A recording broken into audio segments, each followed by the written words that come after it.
Olá, meus amigos queridos, que com a graça de Deus espero que todos estejam muito bem, com paz no coração. Vamos dar continuidade ao nosso estudo do Evangelho segundo o Espiritismo, decodificado por Allan Kardec. Iniciemos com a oração. Pai nosso que estás no céu, santo seja o vosso nome. Venha a nós o vosso reino, seja feita a vossa vontade, na terra e no céu. E o pão nosso de cada dia dai-nos, ó Pai, hoje e sempre. Perdoa as nossas dívidas, como também devemos perdoar aos devedores. Não nos deixes cair em tentações e livra-nos, Pai, de todo o mal. Que assim seja com a graça de Deus. Pois bem, meus amigos, nós estamos vendo o estudo do capítulo 17 do Evangelho, Sede Perfeitos. Já vimos bastante coisa, né? Mas agora o subtítulo é Os Superiores e os Inferiores. Está aqui nas instruções dos Espíritos e essa mensagem foi trazida por François Nicolas Madeleine Cardeal Morlot, Paris, 1863. Então vamos à leitura. A autoridade, assim como a riqueza, é uma delegação da qual terá que prestar contas àquele que dela estiver investido. Então a gente precisa ter na nossa mente que, assim como nós já vimos e aprendemos que aquele que possui a riqueza, as posses, tem que prestar contas depois, pois isso é um empréstimo de Deus, né? E que tem ali seus subordinados, a autoridade também, da mesma forma, temos que ter isso em mente sempre. Teremos que prestar contas da autoridade que momentaneamente, possamos ter no planeta Terra. Não acrediteis que ela seja dada para satisfazer o vão prazer de mandar, nem tampouco conforme acredita falsamente a maior parte dos poderosos da terra, como um direito ou propriedade. Deus tem-lhes provado constantemente que não é nem uma coisa nem outra, pois as retira deles quando quer. Retira, a autoridade daquela pessoa quando acha que assim é necessário. Se fosse um privilégio ligado à pessoa, seria intransferível. Ninguém pode dizer que uma coisa lhe pertence, quando ela pode ser tirada sem o seu consentimento. Deus concede autoridade a título de missão ou de prova, quando quer, e a retira do mesmo modo. Então, precisamos sempre ter isso em mente. A pessoa estar ali numa situação, numa condição de autoridade, não autoritária, ao contrário, é exatamente a diferença entre uma coisa e outra que eu quero falar. Pode ser a autoridade naquele momento, mas não precisa ser autoritária. Autoritária, geralmente vem aquele que eu mando, faça porque eu posso, estou mandando, e obedece quem tem juízo, sabe? A gente ouve muito esse provérbio aí que virou frase popular, mas é uma missão.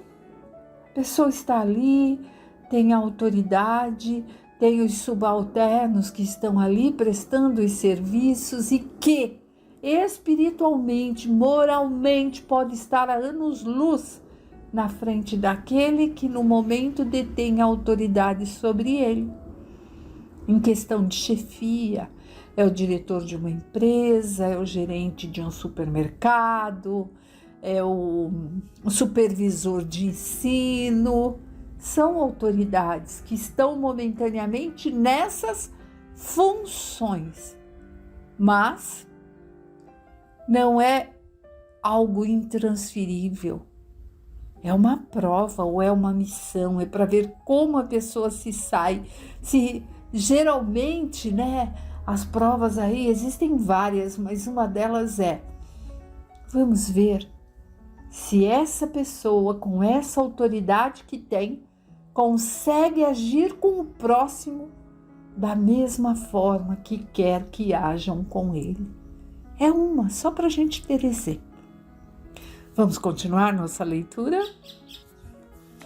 Todo aquele que é depositário da autoridade, seja qual for em grau de importância, desde um senhor para com seu servidor até o soberano para o seu povo, não deve esquecer-se de que é o encarregado de almas e responderá pela boa ou má orientação que der a seus subordinados. Olhe que interessante no início desse parágrafo. Aquele que detém autoridade, ele está ali encarregado de almas. E ele é que vai responder diante da má ou da boa orientação que der aos subordinados. Ele está ali para poder pôr ali em exercício a condição de fazer o outro se erguer, se sentir bem, se sentir útil, honesto, e não ao contrário. Ele responderá por tudo aquilo que ele promover nesse sentido de estar com a posição de autoridade, seja em casa, que tem alguém que trabalha ali para auxiliar nos trabalhos domésticos, é o como tratar, é o como conversar, tudo isso conta. Seja num trabalho, onde o que está ali, como por exemplo o diretor de escola, como vai agir com os professores, com os alunos, com os pais, com o cozinheiro, com o que limpa, ou é aquele que está ali governando o nosso país, que está ali podendo exercer a função de colocar a nação avante em busca do progresso, ou deixá-la cair na baderna. Então, não é uma situação que podemos dizer, é muito confortável estar ali sendo autoridade enquanto o outro é o subalterno. Não. É aprendizado em ambos os lados. Continuando. Vai arcar com as culpas das faltas que estes poderão cometer, dos vícios aos quais serão arrastados em consequência dessa orientação ou dos maus exemplos recebidos, mas também colherá os frutos do seu esforço por conduzi-los ao bem. Todo homem tem na terra uma missão, pequena ou grande, mas tem.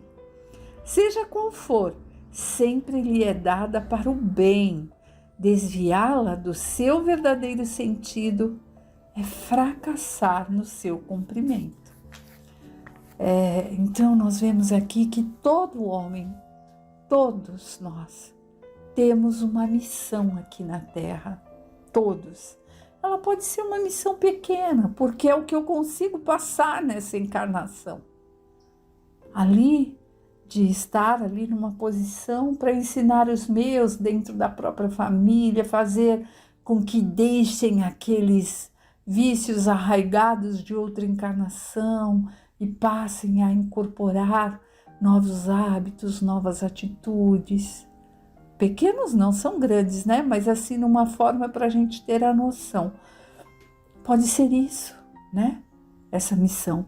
Ou pode ser grande, a de estar aí, de servir de exemplo para a nação, para o país, para o mundo. e cabe a cada um desenvolvê-la. E todos nós renascemos, reencarnamos para fazê-lo da melhor forma possível. Se não a fazemos, é porque desviamos do verdadeiro sentido. Fracassamos no seu cumprimento, como está aqui no Evangelho. Não é porque Deus quis que fosse assim.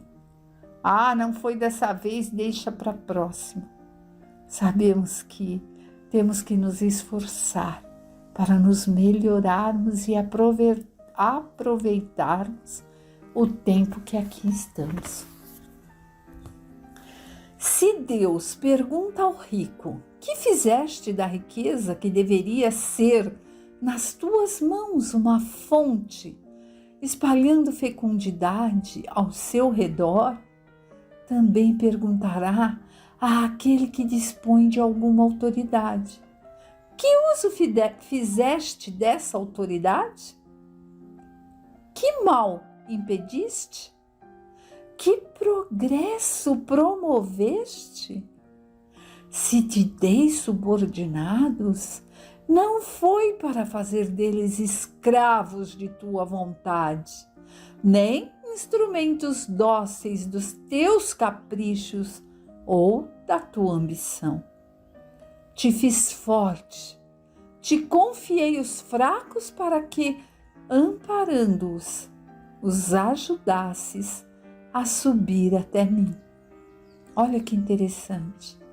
A mesma pergunta que é feita àquele homem que possui a riqueza, né? Que é para promover o progresso, auxiliar os que estão próximos, ajudar no desenvolvimento da ciência, também pode ser aplicada àquele que tem a autoridade nas mãos, né?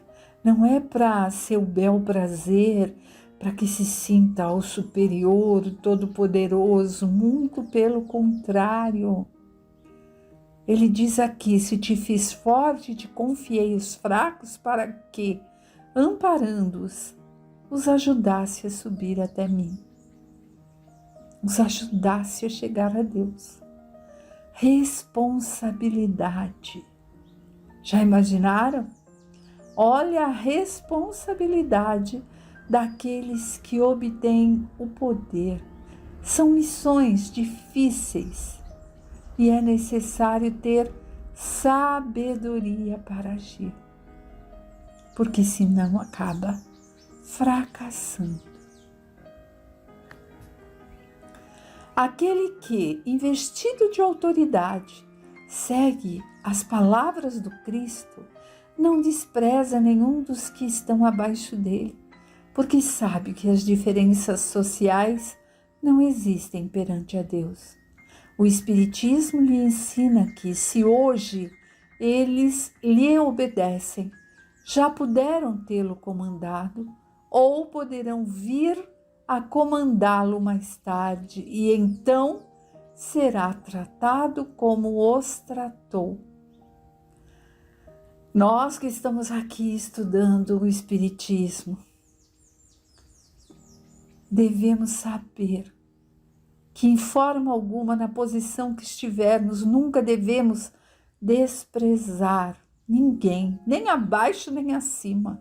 É que, como o título aqui fala da autoridade, ele coloca que não se deve desprezar os que estão abaixo, nem as diferenças sociais, nem de raça, nem de cor, nem de credo, nem de nada. Porque sabemos que hoje esses que são subordinados ou foram em outra vida autoridades que deixaram ali a desejar ou ainda os serão. E aqueles que está na condição de autoridade ou já passou, está agora na hora de mostrar que aprendeu e que sabe ser benevolente com aqueles que estão ali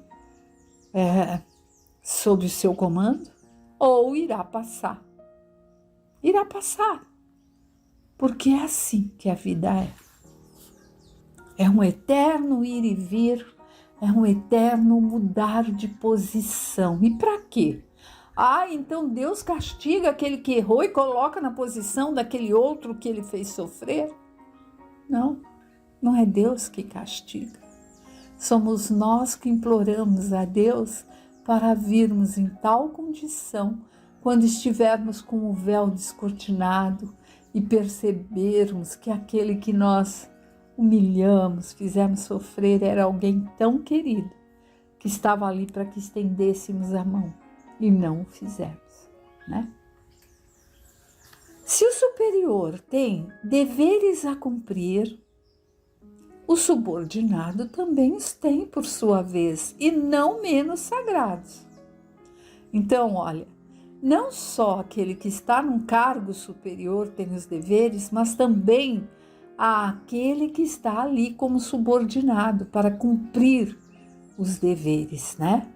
Ele também os tem e são tão sagrados quanto o de quem é autoridade. Se este último é espírita, sua consciência lhe dirá: melhor ainda que não está dispensado de os cumprir, mesmo que seu chefe não cumpra os que lhe competem. Gente, então, se o subordinado está ali, se ele é espírita, tem essa noção, mesmo que não seja espírita, mas que saiba que estamos aqui em aprendizado, ele tem noção que tem sim que cumprir aquilo que ele se propôs a fazer, o trabalho, e fazer o melhor possível, indo feliz ao trabalho e agradecendo a Deus pelo salário digno que vai receber no fim do mês, à custa do seu suor, mas que é digno, que lhe rende ali a honestidade, a satisfação de fazer, né? E não é porque o chefe, a autoridade, não cumpra a dele, que o subordinado fala: não está fazendo, então eu também não preciso cumprir, né? Ele não está dispensado de cumprir o seu dever, de forma alguma.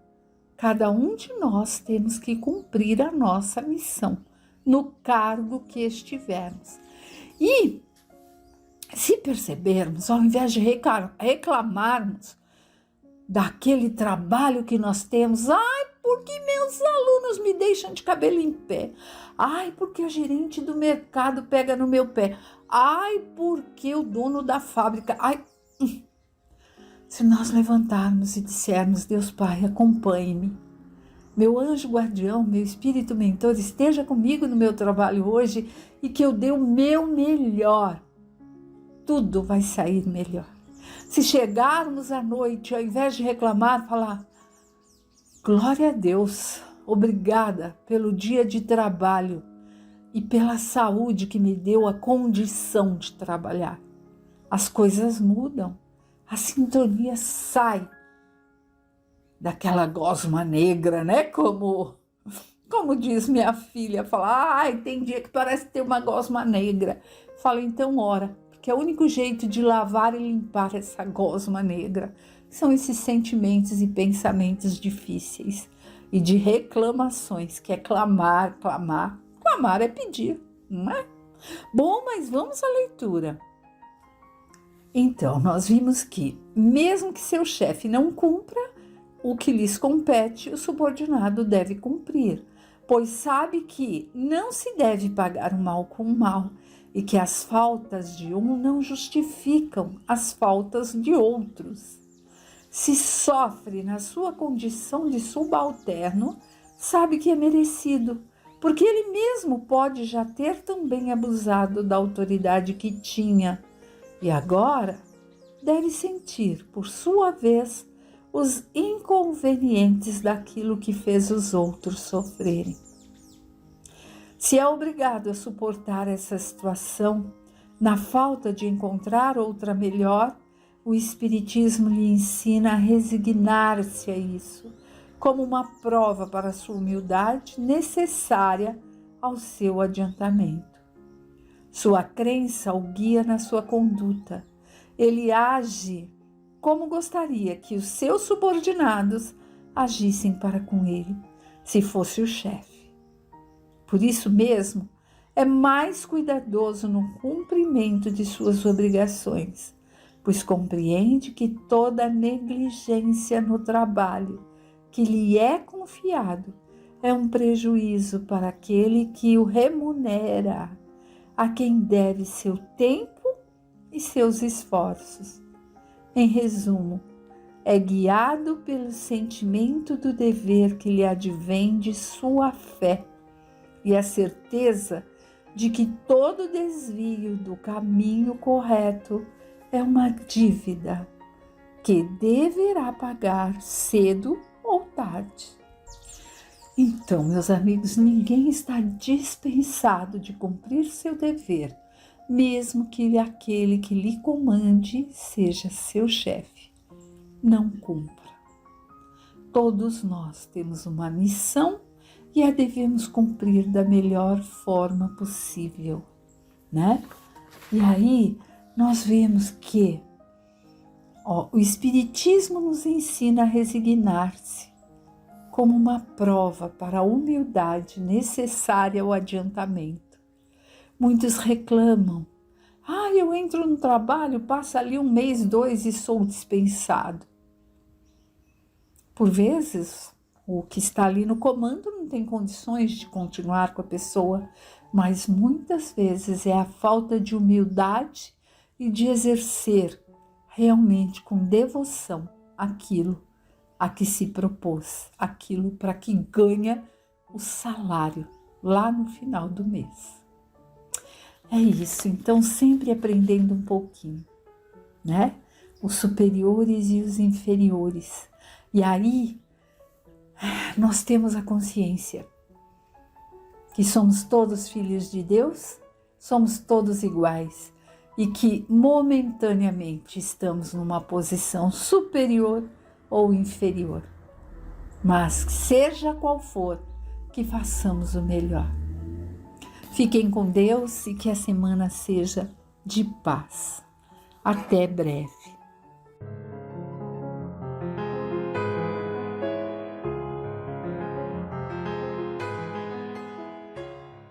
Rogando a Deus, nosso Pai, e a Jesus, o nosso mestre e amigo, vamos a mais uma leitura e reflexão sobre o Livro dos Espíritos, por Allan Kardec, tradução de J. Herculano Pires. Estamos no capítulo 2, Elementos Gerais do Universo, item 2, Espírito e Matéria. Kardec pergunta, 21. A matéria existe desde toda a eternidade como Deus ou foi criada por Ele num certo momento? Só Deus o sabe. Há, entretanto, uma coisa que a vossa razão vos deve indicar. É que Deus, modelo de amor e de caridade, jamais esteve inativo, qualquer que seja a distância que possais imaginar o início da sua ação, podereis compreendê-lo 1 segundo na ociosidade?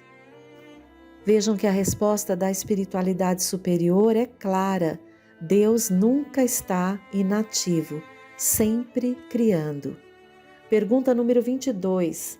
Define-se geralmente a matéria como aquilo que tem extensão, pode impressionar os sentidos e é impenetrável.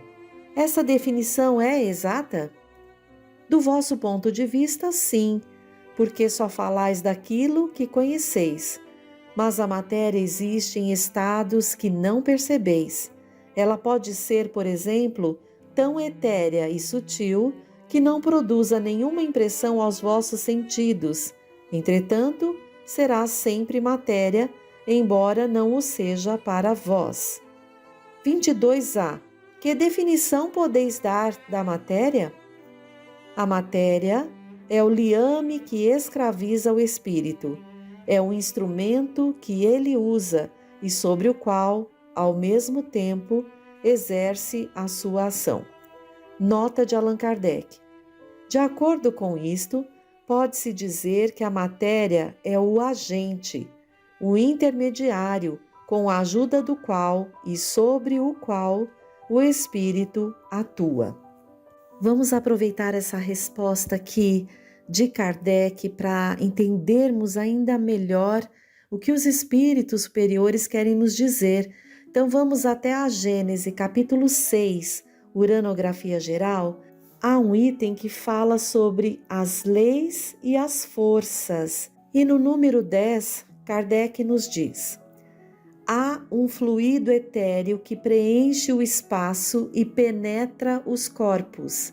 Esse fluido é o éter, ou matéria cósmica primitiva, geradora do mundo e dos seres.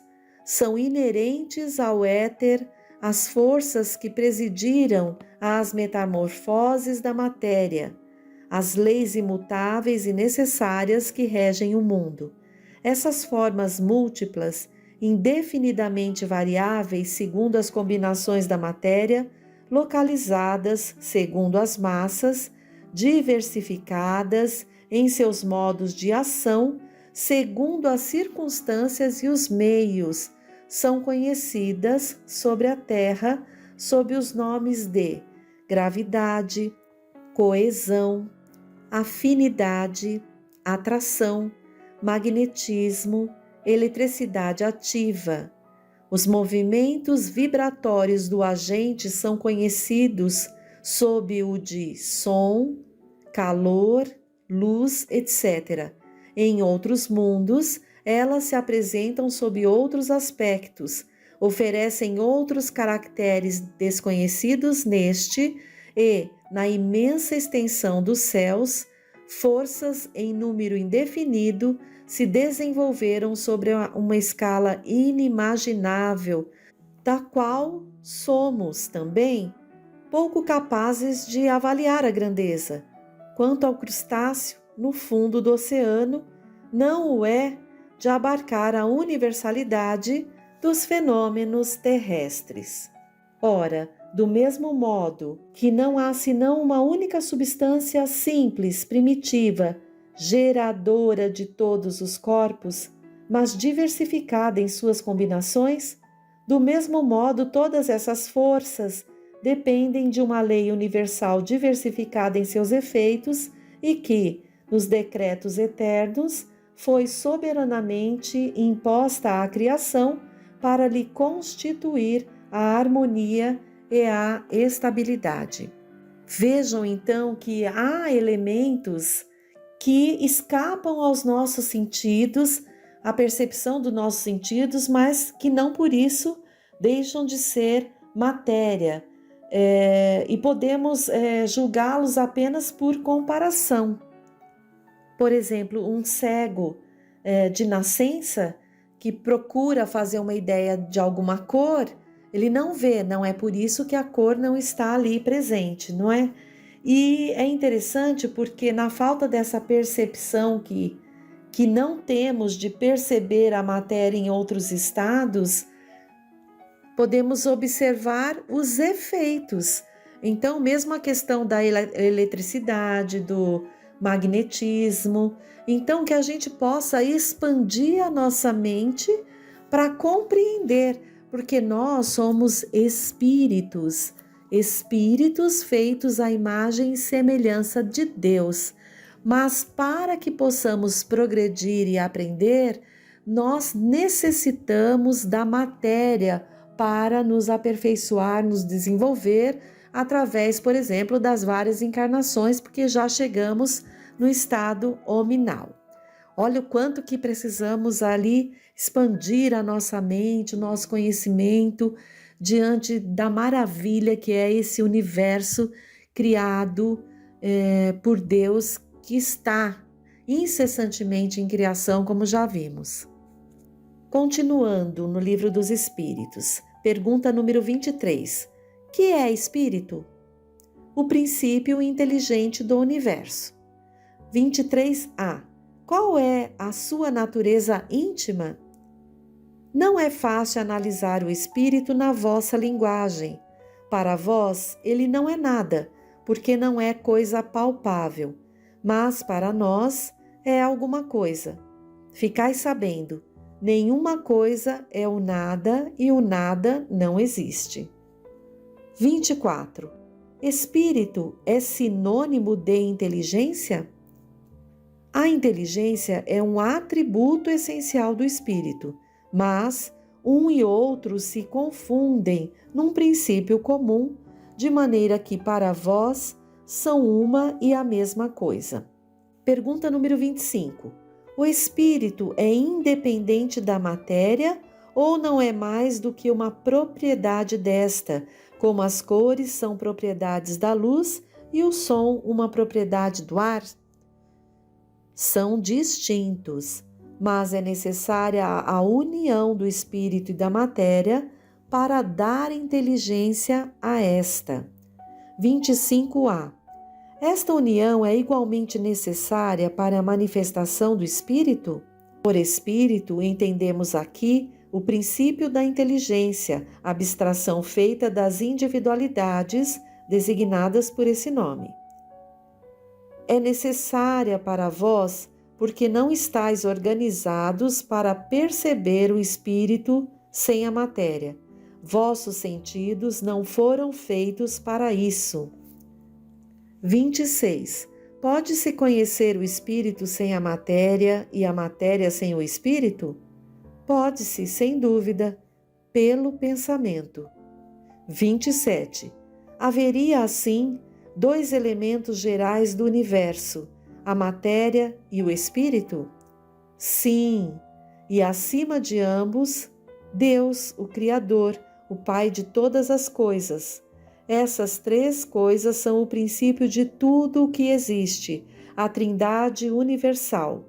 Mas, ao elemento material, é necessário ajuntar o fluido universal que exerce o papel de intermediário entre o espírito e a matéria propriamente dita, demasiado grosseira para que o espírito possa exercer alguma ação sobre ela.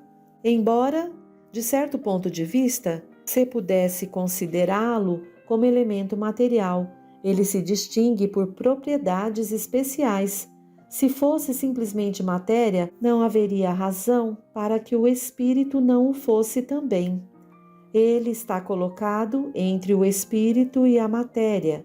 É fluido, como a matéria é matéria, suscetível em suas inumeráveis combinações com esta, e sob a ação do espírito, de produzir infinita variedade de coisas, das quais não conheceis mais do que uma ínfima parte.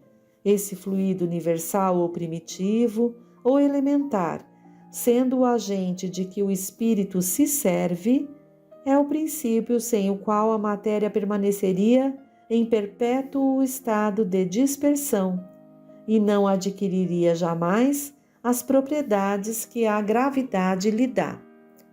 27a. Seria esse fluido o que designamos por eletricidade?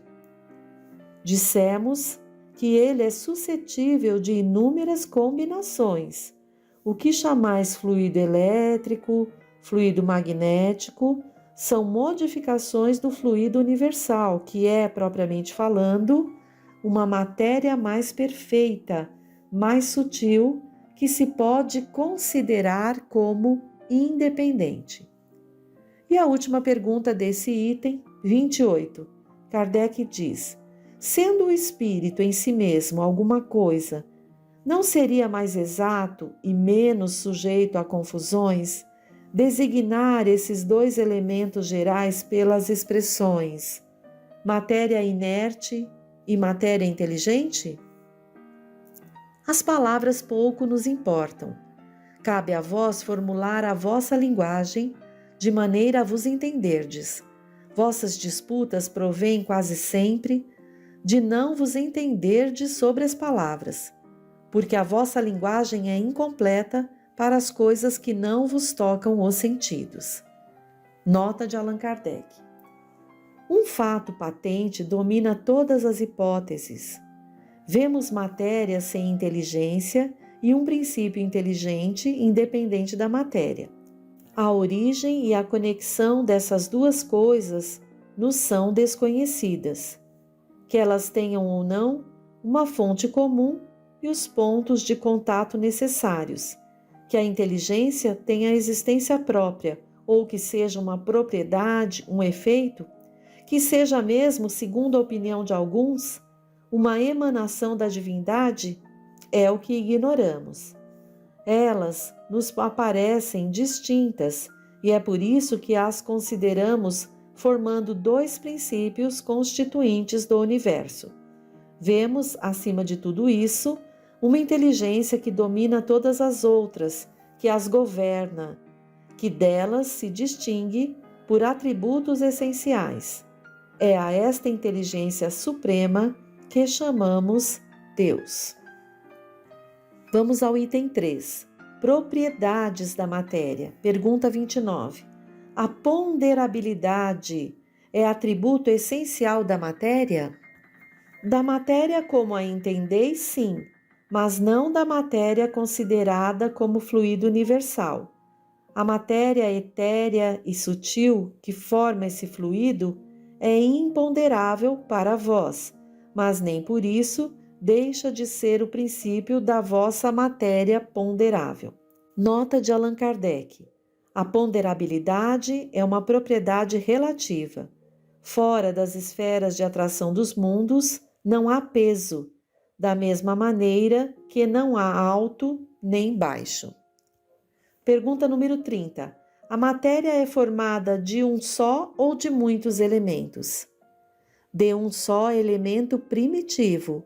Os corpos que considerais como corpos simples não são verdadeiros elementos, mas transformações da matéria primitiva. Bom, então até aqui fica claro que Deus, na sua infinita sabedoria, envolve a todo o universo no fluido cósmico universal, do qual cada mundo, como o nosso planeta Terra, por exemplo, absorve esse fluido para dar forma material às necessidades daquele planeta, dos seres daquele planeta, sejam minerais, vegetais, animais ou no nosso caso hominal. Então, há um elemento primitivo, que é o formador de todo tipo de matéria e de força. Tudo parte, então, deste fluido cósmico universal. Pergunta número 31. De onde provém as diferentes propriedades da matéria? Das modificações que as moléculas elementares sofrem ao se unirem e em determinadas circunstâncias. Então, essas diferentes propriedades podem ser manipuladas pela natureza ou até pelo homem. A molécula da água, por exemplo, são 2 moléculas de hidrogênio e uma de oxigênio. Havendo manipulação e colocando-se mais uma de oxigênio, já vira água oxigenada. Então, essas propriedades da matéria podem ser modificadas dependendo da circunstância. Número 32. De acordo com isso, o sabor, o odor, as cores, as qualidades venenosas ou salutares dos corpos não seriam mais do que modificações de uma única e mesma substância primitiva? Sim, sem dúvida, e só existem pela disposição dos órgãos destinados a percebê-las. Nota de Allan Kardec. Esse princípio é demonstrado pelo fato de nem todos perceberem as qualidades dos corpos da mesma maneira. Enquanto um acha uma coisa agradável ao gosto, outro o acha má. Uns veem azul e o que outros veem vermelho. O que para uns é veneno, para outros é inofensivo ou salutar. Pergunta 33. A mesma matéria elementar é suscetível de passar por todas as modificações e adquirir todas as propriedades? Sim, e é isso que deveis entender quando dizemos que tudo está em tudo. Nota de Allan Kardec.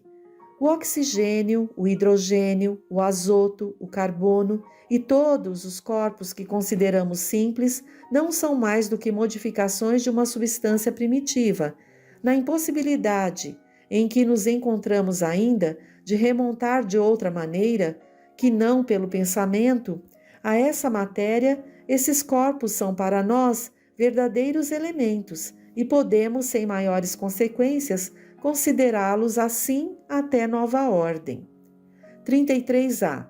Essa teoria não parece dar razão à opinião dos que não admitem para a matéria mais do que dois elementos essenciais, a força e o movimento, entendendo que todas as outras propriedades não são senão efeitos secundários que variam segundo a intensidade da força e a direção do movimento?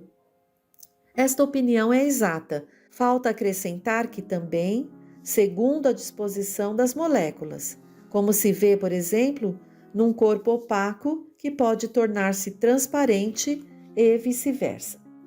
34. As moléculas têm uma forma determinada? Sem dúvida que as moléculas têm uma forma, mas não a podeis apreciar. 34a. Essa forma é constante ou variável? Constante para as moléculas elementares primitivas, mas variável para as moléculas secundárias, que são aglomerações das primeiras. Isto que chamais molécula está longe da molécula elementar. Incrível essas considerações. Agora o último item, espaço universal. Pergunta 35. O espaço universal é infinito ou limitado? Infinito. Supõe sem limite para ele. O que haveria além? Isso confunde a tua razão, bem o sei, e no entanto a razão te diz que não pode ser de outra maneira. O mesmo se dá com o infinito em todas as coisas. Não é na vossa pequena esfera que o podeis compreender. Nota de Allan Kardec. Supondo-se um limite para o espaço, qualquer que seja a distância a que o pensamento possa concebê-lo, a razão diz que, além desse limite, há alguma coisa, e assim, pouco a pouco, até o infinito, porque essa alguma coisa, mesmo que fosse o vazio absoluto, ainda seria espaço. 36. O vazio absoluto existe em alguma parte do espaço universal? Não, nada é vazio. O que é vazio para ti está ocupado por uma matéria que escapa aos teus sentidos e aos teus instrumentos. Herculano Pires coloca uma nota aqui abaixo, dizendo: todos estes princípios estão hoje comprovados pela investigação científica, mesmo no campo do mais ortodoxo materialismo. Por hoje ficamos por aqui. Até o próximo encontro.